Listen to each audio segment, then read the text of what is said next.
তোমরা সবাই কেমন আছো? আশা করি ভালো আছো। দেখো দুপুর প্রায় হয়ে গেছে। সকালে তো সকালের মতো খাওয়া দাওয়া কমপ্লিট। এবার দুপুরে কি রান্না করছি আজকে তাই দেখো।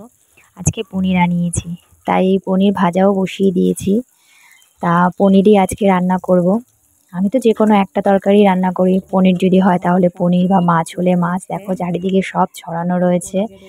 পনিরে কি দেবো, আলু দেবো আর একটু টমেটো দেবো, সেটাও কেটে নিয়েছি।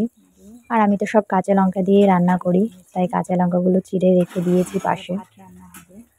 তা এই পনির হবে, আর গরম গরম ভাতও হবে। সকালের মতোই করি, আর দুপুরে ভাতটা আর রাত্রের ভাতটা একসাথে করি। তাই দেখো পনির ভাজাও কমপ্লিট হয়ে গেল। তা দুপুরে গরম ভাত যেহেতু নামবে, তা গরম ভাতের সাথে যে কোনো একটা তরকারি হলেই হয়ে যায়। আসলে হচ্ছে ভাতটা যদি গরম হয় না, খাবার মানে ভাজা বলো এই দিয়ে বলো, সেটা দিয়ে খাওয়া হয়ে যায়।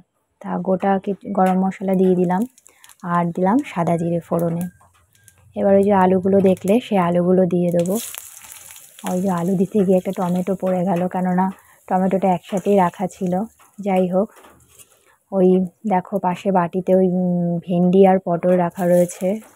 আসলে ফ্রিজ নেই আপাতত, কাজে ফ্রিজে রাখা হয় না দেখে যেই সবজি যত অল্প করেই আনা হোক না কেন, দুদিন যেতে না যেতেই সব পেকে যাচ্ছে, শুকিয়ে যাচ্ছে। তা ভাবছি ভাজা করব কি না, তাই ভিজিয়ে রেখেছি জলে ভেন্ডিটা আর পটলটা। তা দেখি ভাজা করতেও পারি, নাও করতে পারি। তা এদিকে হলুদ গুঁড়ো আর জিরের গুঁড়োটা একসাথে জল দিয়ে একটু গুলে নিলাম। এদিকে টমেটো আর লঙ্কাগুলোও দিয়ে দিলাম। বাইরে আজকে রোদ হালকা আছে, ওদিকে আবার মানে বৃষ্টি হচ্ছেও না, তাই গরমটা মানে একটা অন্যরকম গরম লাগছে। রান্না করতে করতে ঘেমে যাচ্ছি। সকালবেলা স্নান হয়ে গেছে, কিন্তু মনে হচ্ছে না যে স্নান করেছি। তাই রান্না কমপ্লিট করে আবার স্নান করব। সকালে স্নান করি কেন, সকালে ঘর মুছে নেই। ঘর মোছা গেলে একটু ঠাকুরকে ধূপ ধুনো দেখাতে যায়, তা স্নান না করে তো দেখানো যাবে না। এই জন্য সকালবেলা আমার স্নান হবেই, শীত কি গরম, সকালবেলা একবার স্নান হবেই। তা যা গরম, তা দুপুরে তো রান্নার পরে একবার স্নান করবই। তাই কথায় কথায় দেখো পনির, মশলা, আলু সব একসাথে কষানো হয়ে গেল। কেটলিতে জল গরম করে রাখা ছিল, সেই জলটাই দিয়ে দিলাম। এবার ঝোল ফুটলে নামার অপেক্ষা, তারপর ভাত বসিয়ে দেবো। ততক্ষণে আবার আমি স্নানে যাব, স্নান সেরবো। আজকে পনিরটা না ঠিকভাবে কাটা হয়নি, সাইজ মতো উল্টোপাল্টাভাবে কাটা হয়ে গেছে। যাই হোক, এই দেখো ঝোল ফুটছে।